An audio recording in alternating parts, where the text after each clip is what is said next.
Entah harus seneng atau takut, tapi kita ada di tahap early adoption of AI. Tahap di mana AI mulai diadopsi atau dipakai di seluruh lini kehidupan. Zaman di mana kita sedang dan akan terus melihat perkembangan AI yang sangat drastis. Karena kita ada di titik exponential growth dari artificial intelligence. Bukan growth yang 1 tambah 1 sama dengan 2, tapi 1 tambah 1 sama dengan infinity. Hal ini sampai bikin the godfather of AI, Geoffrey Hinton, bahkan sampai nggak tahu apa yang udah kita ciptain sejauh ini.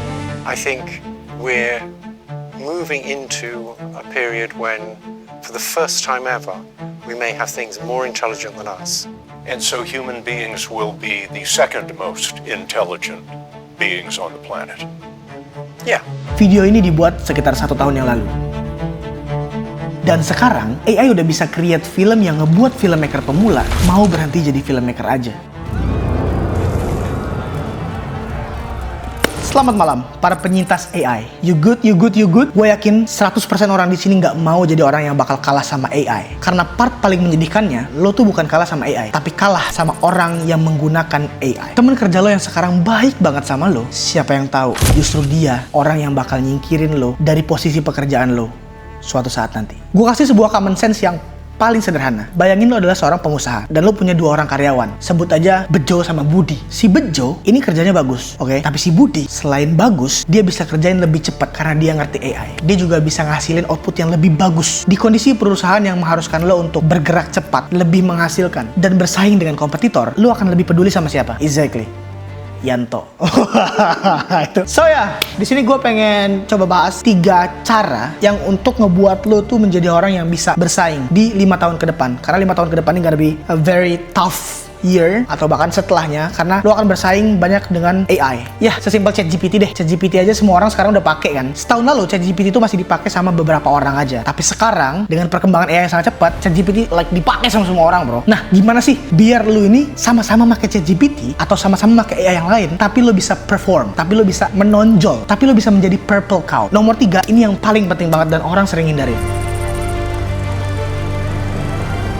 Cara lo melihat AI itu bukan sekedar, oh ini ada sebuah teknologi yang bisa dipakai untuk mempercepat pekerjaan doang gitu. Itu dasar. Kita mau ngelihat AI ini sebagai, kalau gue paling suka menyebutnya dengan temen jenius yang jauh lebih jenius daripada manusia untuk bisa bantuin kita ngelakuin semua kerjaan. Tapi kita juga harus menginstruksikannya dengan baik. Karena AI itu jauh daripada itu. Lo harus mulai singkirin skeptis sama AI. Lo harus mulai singkirin rasa takut lo sama AI. Lo harus ngelihat AI ini benar-benar sebagai sisi lain dari diri lo yang ngebantuin lo. Jadi it's like a team. Lo sama AI itu udah kayak pasangan, udah kayak tim gitu. So bukan lagi ini sebagai alat lo pakai doang untuk ngerjain tugas terus selesai gitu, enggak. You are a team. Lo jadi secara tidak langsung punya capability atau kemampuan atau sudut pandang di mana lo ngerasa lo tuh sebenarnya jauh lebih capable, jauh lebih berkualitas, jauh lebih bervalue, jauh lebih berpewawasan daripada lo yang sekarang. Karena lo tahu nih, lo tuh di backing sama GPT. So ketika lo belajar sesuatu hal yang baru, untuk ngecerna satu hal baru tuh sekarang udah jauh lebih mudah gitu. Yang dulu kita butuh mentor untuk bisa ngajarin kita langsung, sekarang lo bisa tinggal call GPT, nanya gimana ini maksud daripada sebuah ilmu, dan dia bakal ngasih tahu lo dengan cara paling sederhana.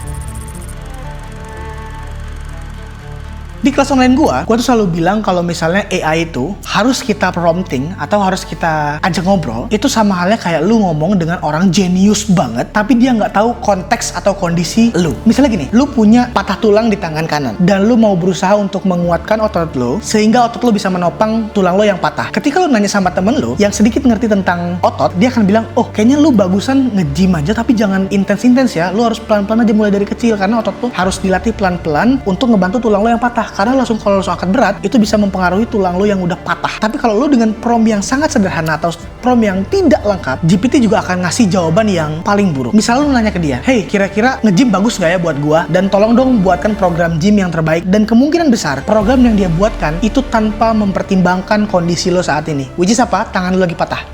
Oke, sehingga dia mulai ngasih saran, mungkin lo harus ngelakuin bench press, ya kan? Lo harus ngelakuin push up, yang dimana itu mungkin bahaya buat tulang lo. Nah, tapi dengan sedikit tweak daripada promptnya, GPT akan ngasih jawaban yang jauh lebih hebat daripada temen lo tadi yang ngerti gym atau ngerti otot. Karena dia punya pengetahuan, referensi, knowledge, data yang lebih banyak dan lebih luas daripada temen lo. Kalau gue di kelas selalu bilang formula terbaik itu sebenarnya simple banget. Gak perlu pakai formula kayak oh susah, susah. Ada banyak banget gitu cara prompting atau teknik prompting yang di luar sana. Cuman intinya itu Itu adalah konteks harga mati ditambah detail ditambah output, dan subnya tambahannya kalau misalnya perlu adalah question. Maksudnya gimana? Konteks harga mati itu tuh penting banget karena untuk ngasih tahu kondisi lo tuh kayak mana. Kayak misalnya lo pengen ngomong tadi, lo bilang dulu tuh ke GPT-nya, ke AI-nya, bro, gua nih kondisi tangan lagi patah tulang apa, jenisnya apa gitu, dan kira-kira dengan berat badan gue yang segini, tinggi badan gue segini, umur gue segini, itu tuh baiknya yang mana ya? Nah, itu adalah konteks ya. Kita ngasih tahu dulu kondisi sebenarnya tuh gimana sih, biar ngasih tahu si AI kalau oh ternyata AI ini lagi ngomong sama orang tuh kayak mana. Terus kedua, details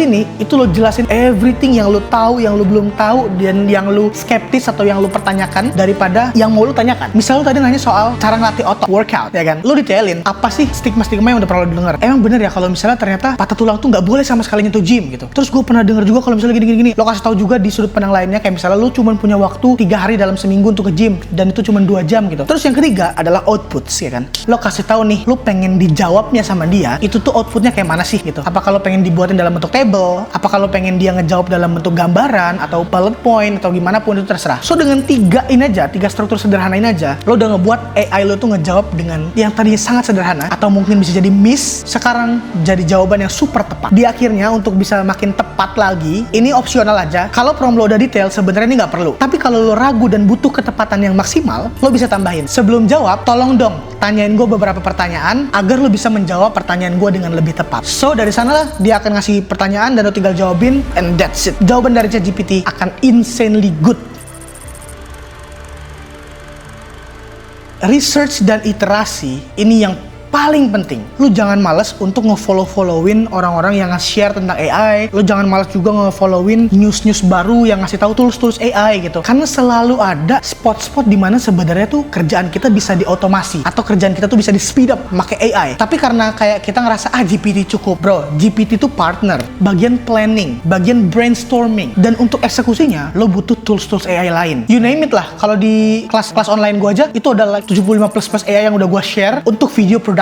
So kalau lo bilang, oh gue video maker bang, dan gue udah tahu 3 AI, bro, di luar sana banyak banget AI. Ya entah lo kerjaannya di kantoran, financing, auditor, manajemen segala macam, ada banyak banget tools AI yang ngebantu lo untuk urusan branding, marketing, manajemen, managing, terus juga auditing, whatever, banyak banget. Terus selanjutnya iterasi ini part yang paling seru banget, tapi paling anjing banget. Kenapa? Karena kalau kita berpegang sama Dunning-Kruger effect aja, kadang kita kalau baru tahu dikit, itu tuh kita kayak berasa tahu banget gitu. Dan ketika kita tahu mulai agak banyak, itu kita mulai merasa kita bodoh. Titik kita udah mulai tahu banyak, dan kita akhirnya, anjir, banyak banget ternyata yang belum gue tahu ya. Titik itu tuh yang seru banget dan anjing banget. Kalau nyampe situ lo akan mulai kayak, duh gimana ini, ternyata gue masih on banget, ternyata gue masih banyak banget yang perlu dipelajarin gitu, banyak bener yang perlu diulik gitu, banyak bener yang harus diikutin. Nah, iterasi adalah cara untuk itu. Jangan malu-malu untuk kayak beli e-book atau beli nontonin tutorial di YouTube tentang caranya prompting, hal-hal dasar aja. Karena memang yang paling penting itu di semua ilmu sebenarnya balik lagi ke fundamental. Ketika fundamental lo nggak kuat, lo tuh bisa roboh di ilmu manapun. Ngomongin soal sinematografi, lo ngomongin juga soal lighting yang 3-point lighting, itu tuh dasarnya. Bahkan matematika aja, fundamentalnya ada ditambah kurang bagi kali gitu kan. Ketika lo itunya berantakan, boro-boro mau ngomongin Pitagoras, terus pangkat-pangkat itu, wah, lo akan pening mampus kalau fundamentalnya nggak kuat. Jadi setiap kali lo merasa, kok ini jawabannya nggak sesuai ya, atau hasilnya kok nggak sesuai ya, lo cari tahu kenapa sih ini nggak sesuai dengan kehendak gua gitu. Apakah itu memang kan AI-nya yang belum sampai, atau memang pengetahuan kitanya yang masih rendah.